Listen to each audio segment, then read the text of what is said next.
오늘 말씀은 너무나 잘 아시죠? 혹시 이 말씀 처음 들어보시는 분 계신가요? 김영석 선생님 아시죠? 다윗과 골리앗의 얘기인데 이 말씀을 보면서 제가 제목을 모든 것을 가진 자와 아무것도 가지지 못한 자라고 한번 정해봤습니다. 하나님께서 성경을 통해서 구원하시는 역사를 보면 그야말로 참 오묘하다는 생각을 할 수밖에 없어요. 왜냐하면 가난한 과부를 들어서 선지자를 살리셨어요. 그죠?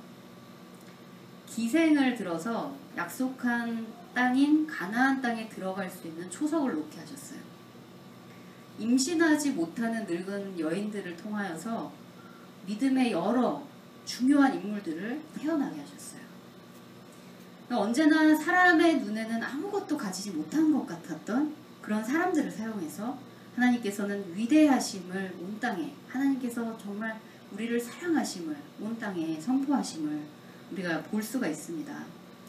오늘 이곳에는 다윗과 골리앗과 그리고 다윗을 제외한 이스라엘 백성이 있어요. 골짜기를 사이에 두고 블레셋 군대와 이스라엘 군대가 대적을 합니다. 블레셋이 쳐들어와서 골짜기를 하나 사이에 두고 저쪽에서 골리앗이라는 거부의 장부를 세워서 이스라엘을 모욕하고 전쟁을 도발하기 시작합니다. 막둥이자 늦둥이인 소년 다윗이죠. 이 사람이 이스라엘을 대표해서 나왔어요. 아직 어려요. 저쪽에서는 2m에서 3m 되는, 그러니까 성경상으로 보면 이제 다르게 표기가 되어 있지만 학자들은 그것이 조금 과장돼서 표현한 것이라고 보고요. 왜냐하면 성경대로 보자면 이제 3m가 넘어야 되기 때문에 아마도 이제 한 2m 정도의 그런 키를 가진 사람이 아니었겠냐 하는 얘기를 합니다. 이런 거구의 대장부인 골리앗이 블레셋을 대표해서 나왔어요. 우리는 이 말씀을 보면서 참 이렇게 말도 안 되는 싸움을 할 수가 있나 싶을 만큼의 그런 광경을 봅니다. 그리고 여러분, 이곳에서 우리가 누가 모든 것을 가진 자이고 누가 아무것도 가지지 못한 자인지를 한번 생각을 해봤으면 좋겠어요. 이것을 대답하기 위해서는 아마 우리가 가지고 있는 생각의 틀, 기준을 한번 살펴볼 필요가 있을 것 같습니다. 무엇을 위한 모든 것인가? 라는 질문이죠. 전쟁에 이기기 위해서 모든 것을 가진 자라고 한다면 그것은 아마 골리앗일 겁니다. 그러나 다윗의 관점은 좀 달랐어요. 다윗은 하나님께 영광을 돌리기 위한 모든 것, 그것이 자신에게 있다고 믿었습니다. 세상적인 것에 의해서 하나님께서 모욕당하시지 않도록 하나님께서 살아계시다는 것을 사람들에게 보이도록 그런 목적을 가지고 그것을 실현시키는 데 있어서 다윗은 자신이 모든 것을 가지고 있다고 믿었어요. 사람의 기준으로 보기에는 다윗에게는 심지어 가장 기본적인 전쟁의 도구인 칼과 창도 없었습니다. 다윗은 너무 작아서 투구와 갑옷도 입지 못했다고 성경은 전해요. 전쟁에서 이기기 위해서 다윗에게 있는 것이라고는 골리앗에게 건너가면서 골짜기에서 들러서 주운 매끄러운 돌 5개 뿐이었어요. 다윗은 아무것도 가지지 못했습니다. 그것은 이스라엘 백성들도 마찬가지였습니다. 골리앗이 끊임없이 이스라엘을 모욕하면서 40일 아침 저녁으로 나와서 소리를 질렀다고 성경은 전해요. 그런데 이렇게 모욕하면서 수치를 주는 40일 주야에 조석에 이스라엘 백성들에게 있었던 것은 두려움 뿐이었습니다. 그러나 다윗과 나머지 이스라엘 백성 사이에는 분명한 차이가 있었습니다. 이스라엘에게는 두려움이나 불안, 나는 할 수 없다라는 패배의식이 가득할 때 다윗에게는 분노와 담대함이 있었어요.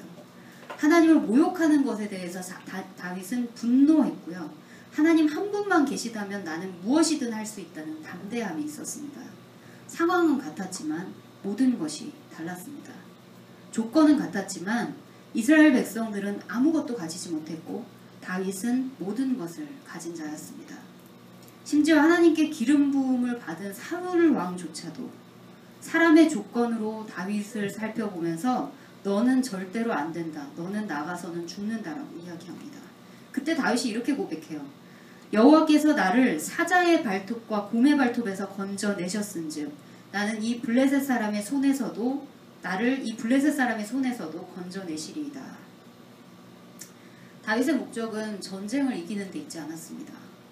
그것은 하나님을 모욕하는 자와 그것을 묵인하는 사람들에게 봐라, 하나님이 살아계시다.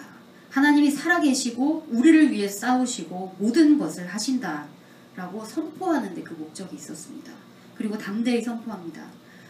여호와의 구원하심이 칼과 창에 있지 아니함을 이 무리에게 알게 하리라. 전쟁은 여호와께 속한 것인즉 그가 너희를 우리 손에 넘기시리라.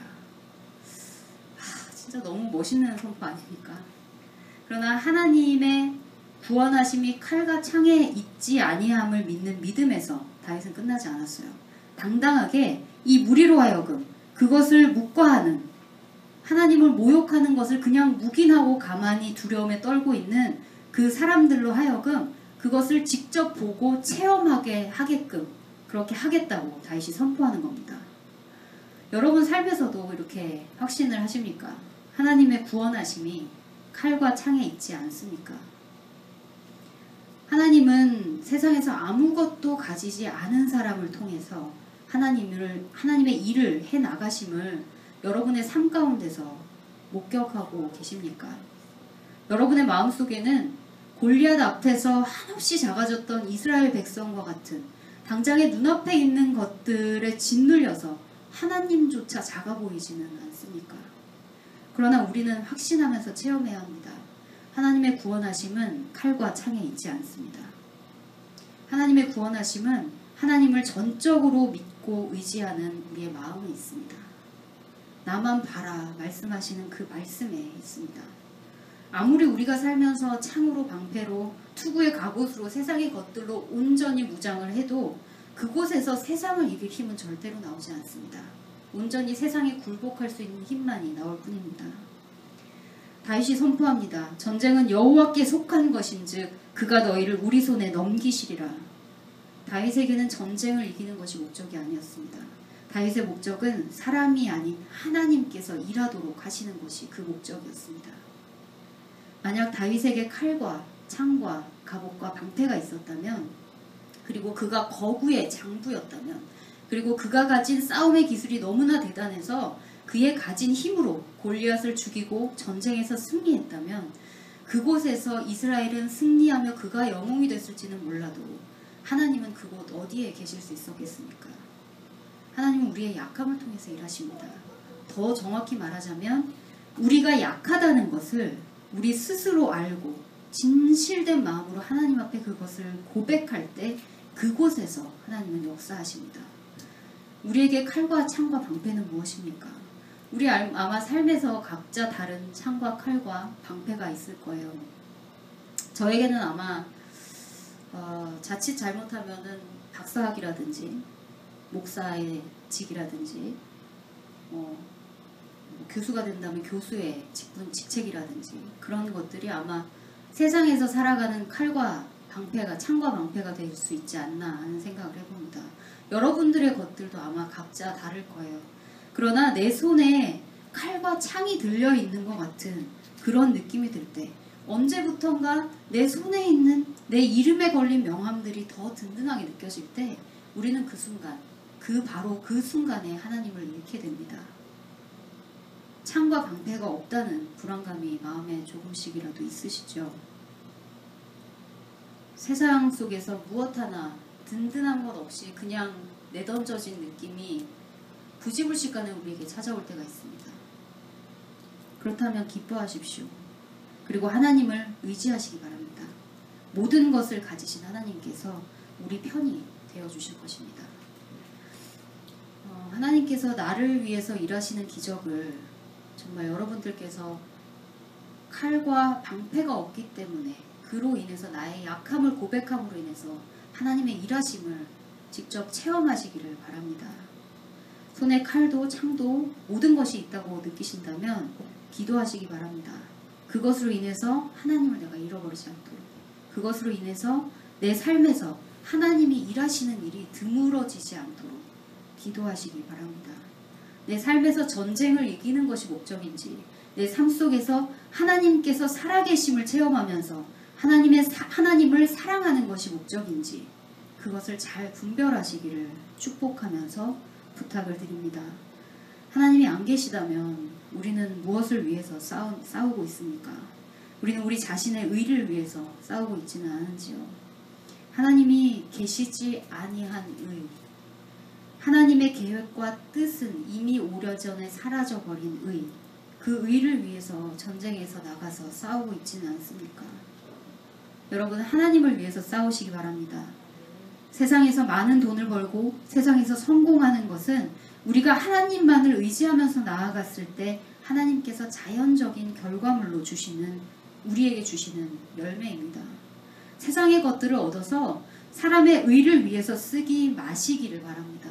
그리고 그렇지 않기 위해서 정말 고군분투하시기를 바랍니다.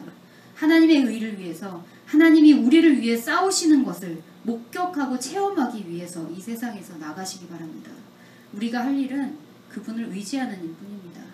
모든 것을 가진 자가 될지 아무것도 가지지 못한 자가 될지는 오로지 하나님 앞에선 우리의 마음에 달려 있습니다. 하나님을 만나기를 기대하시고 오직 하나님의 손에 온전히 맡기시기를 바랍니다. 그리고 담대하게 나가십시오. 다윗에게는 있었어요. 사실 칼과 창을 대신할 만한 도구가 있었죠. 뭐였죠? 매끄러운 돌 5개였습니다. 다윗이 아무것도 안 한 건 아니에요. 본인이 처했던 상황에서 본인이 할 수 있는 최선의 것을 다윗은 했습니다.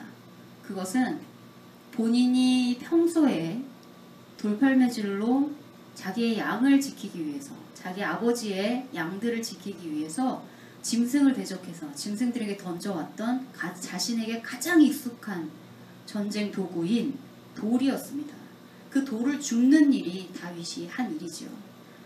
그러나 그렇게 담대하게 아무것도 가지지 못한, 사람의 눈에는 정말 아무것도 없는 것 같은 연약한 소년이 그렇게 담대하게 선포하고, 전쟁은 하나님께 오직 속한 것이라고 선포하고 그 거구의 장부의 앞에 나가 설 수 있었던 것은 다윗이 하나님을 알았기 때문입니다. 다윗이 하나님을 그 마음에 언제나 체험했기 때문입니다. 다윗이 하나님을 위해서 나가 싸우는 사람을 하나님께서는 절대로 버리지 않으신다는 그 너무나 확고한 그러한 하나님에 대한 믿음이 있었기 때문에 가능한 것이었습니다. 만약 그 믿음이 없다면 우리가 그냥 그저 선포하는 똑같은 말은 그냥 그렇게 땅에 떨어질 수밖에 없을 것입니다. 왜냐하면 당장 그 상황에 처했을 때 우리는 다윗과 같은 담대함이 아닌 불안과 두려움이 우리를 감싸 안을 것이기 때문입니다. 여러분, 결과는 모두 하나님께서 책임지십니다. 먼저 하나님을 위해서 분노하시고 오직 하나님의 일을 위해서 주어진 상황에서 다윗의 돌과 같은 그런 나에게 가장 익숙하지만 내가 최선을 다해서 가장 잘 활용할 수 있는 도구를 챙기십시오. 그리고 나아가십시오. 하나님은 절대로 그 분을 믿는 자식을 버리지 않으십니다. 사도 바울은 그 신앙의 동역자들에게 이렇게 얘기하죠. 예수 그리스도로 말미암아서, 예수 그리스도를 통해서, 예수 그리스도를 위해서, 그리고 예수 그리스도가 계심으로 인해서 의의 열매가 가득하여서 하나님의 영광과 찬송이 되기를, 너희가 그 의로 말미암아서 그 의의 열매가 너희에게 거함으로 하나님의 영광과 찬송이 너희 자체의 삶이 그것이 되기를 원하노라.